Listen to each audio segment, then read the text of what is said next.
こんにちは、みなせです。今回は今まで200カ所以上カフェ巡りをしてきた僕が京都のカフェを15カ所一気に紹介したいと思います。どの世代の方でも楽しめるように老舗カフェから今時なカフェまでタイプの違ったお店を3カ所ずつ紹介しているので、ぜひ最後まで楽しんでみていただけたら嬉しいです。また概要欄にお店の URL を貼っているので、思い出せるようにチャンネル登録しておくと便利だと思います。それでは早速紹介していきます。最初に紹介するのは河原町駅から徒歩3分のところにある喫茶ソワレさんです。インスタグラムとかで知っている人もすごく多いと思うんですけど、京都に行ったら必ず行きたい名店です。喫茶ソワレさんは今から約70年前、1948年創業の喫茶店で、フランス語で夜会という名前の通り、店内は独特の青い光に包まれています。お店のメニューの最初には店内の装飾品に関しての説明が詳しく書いているので、ぜひ皆さんも行ってみたら読んでみてください。喫茶ソワレさんに来たら必ず頼みたいのがお店の定番メニューでもあるゼリーポンチです。5色の自家製ゼリーと数種類のフルーツがトッピングされたレモンソーダがまるで宝石のように美しいゼリーポンチで、味に関しては思いのほか甘くなくすっきりとした味わいのレモンソーダが癖になると思います。皆さんもぜひ宝石のようなゼリーポンチを味わいに行ってみてください。続いて紹介するお店は河原町駅から徒歩13分のところにある長楽館さんです。八坂神社の近くにある1909年に建築された元迎賓館なんですが、今はホテルであったりレストラン、そしてカフェとして利用することができます。長楽館さんといえばアフタヌーンティーが有名ですが、その専用の部屋はロココ様式になっていました。ロココ様式とは宮廷建築で用いられたバロック建築のことを指していて、かなり豪華な部屋になっているんですけど、まるでヨーロッパの宮殿にいるかのような空間になっていました。カフェはケーキのセットであったり単品でも注文ができるみたいです。正直入る前までは高級なお店で緊張していたんですけど、意外とケーキは600円から注文できて、飲み物と合わせても1人2000円ぐらいで済むのかなと思います。今回僕は少し奮発していちごのフィアンティーヌセットを頼みました。見た目にも楽しい華やかなスイーツで、味に関してはいちごの甘酸っぱさとカスタードクリームの甘さがマッチしていて、とても美味しかったです。続いて紹介するのは河原町駅から徒歩3分のところにあるフランソワ喫茶室さんです。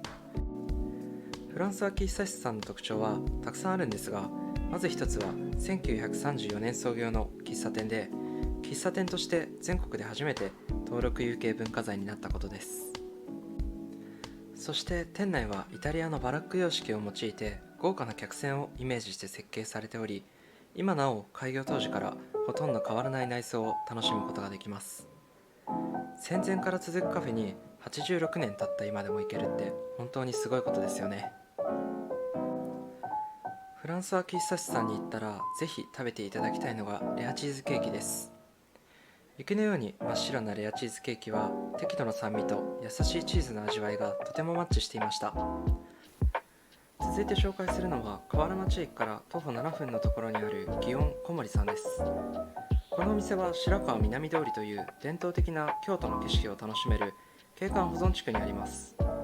なので観光の際にぜひおすすめしたいお店です。のれんをくぐるとすぐに長い廊下があるんですが、畳を照明が穏やかに照らしていてすごく雰囲気が出ています。ここでメニューの紹介をしたいと思います。小森さんでは和菓子を食べることができるんですが、おすすめは抹茶ババロアパフェです。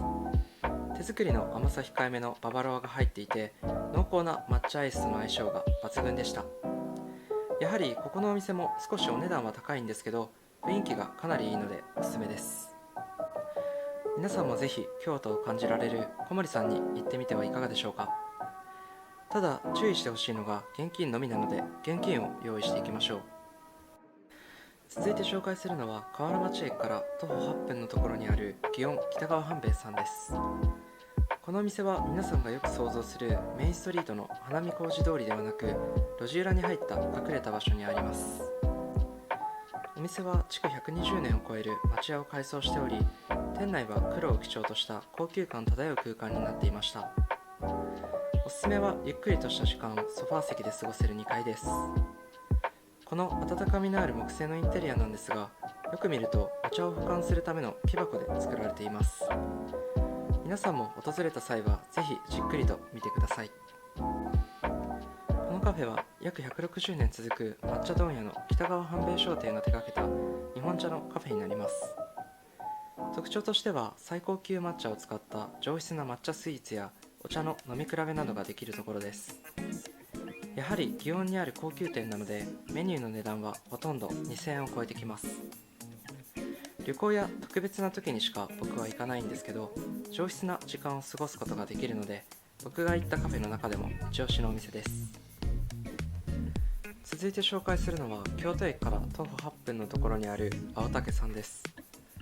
大正時代に建てられた築100年を超える京町屋を活用したカフェなんですが、京都駅周辺は再開発が進んでいるので、駅に近いところで町屋らしい建物が残っているのはかなり珍しいです。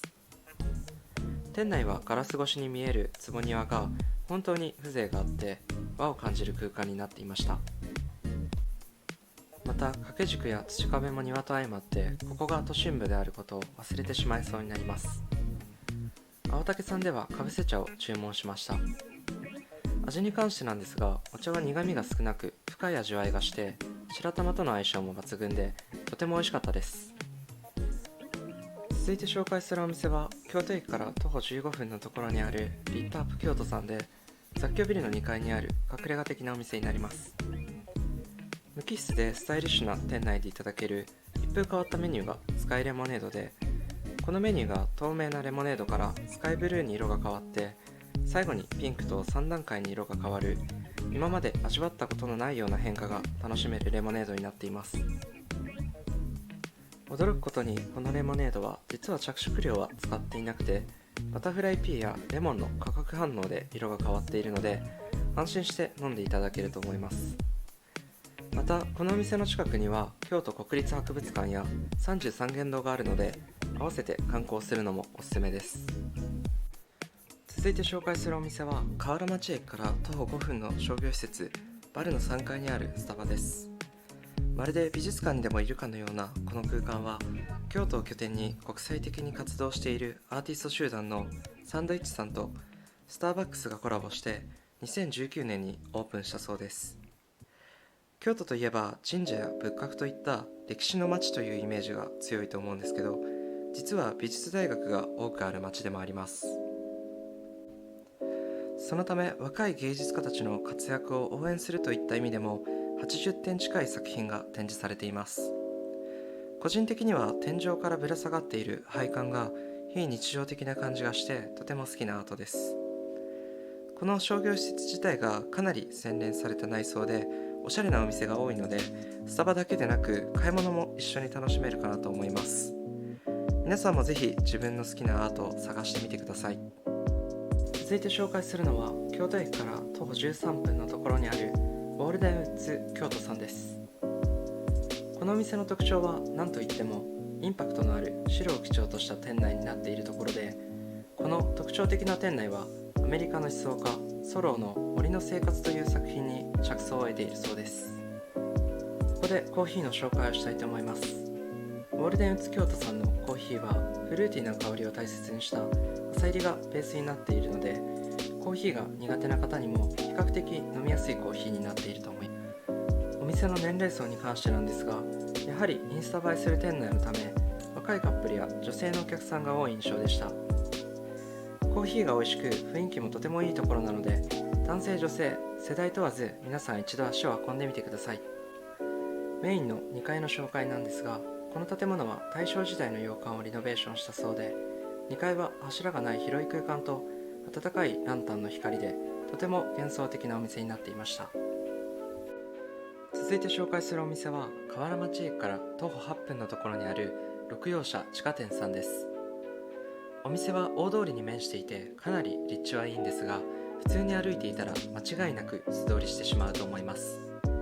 実際僕も何度も通り過ぎてしまいました。なのでこのお店も Google マップは必須です。店内は70年の歴史を感じる落ち着いた雰囲気になっていて、ブラウンのインテリアとタイルがとてもマッチしていました。またこの地下店は純喫茶では珍しく全席禁煙のためタバコを吸わない人も快適に過ごすことができます。ただ注意点が一つあって、トイレが歴史を感じるような作りだったので事前に言っておくといいと思います。今回はドーナツの代わりに日替わりのパウンドケーキと紅茶を注文しました。パウンドケーキはしっとりとした甘いパウンドケーキで、ストレートの紅茶との相性も抜群でした。かなり甘かったので深入りのコーヒーとの相性もいいと思います。続いて紹介するお店は河原町駅から徒歩20分のところにある喫茶マドラグさんです。いつもメディア等で紹介される人気のお店なので、11時半の開店時間を狙っていくのがおすすめです。このお店は半世紀以上営業していた純喫茶を改装したお店で、店内は温かみのあるレトロな空間になっていました。お客さんの層に関しては若い方からご年配の方、男性女性いろいろな方がいたので、一人で行っても入りやすいお店だと思います。ここでメニューの紹介をしたいと思います。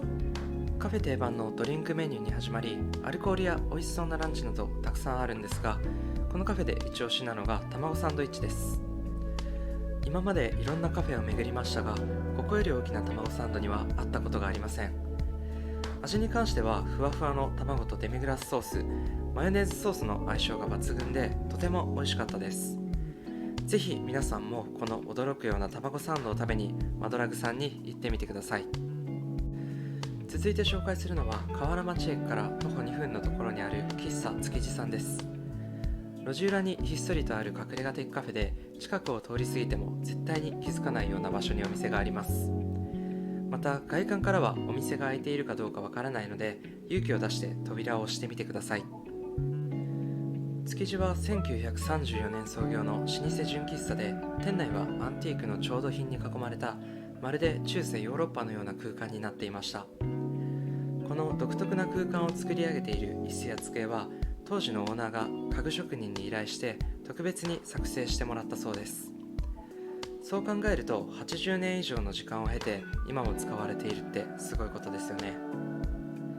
また椅子や机だけでなく、コップやお皿一つとっても買えないことを意識されています。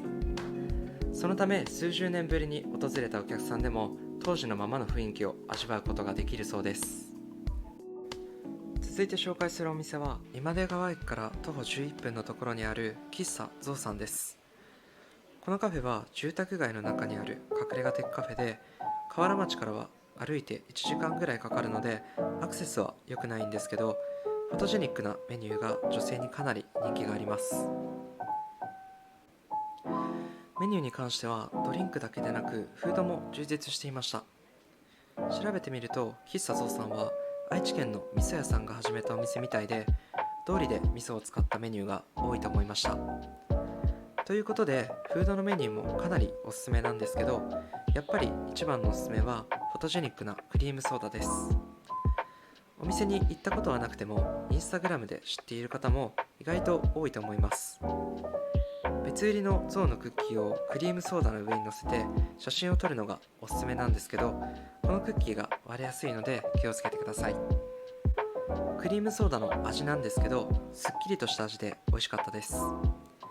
皆さんも美味しいクリームソーダを飲みに喫茶ゾウさんに行ってみてください。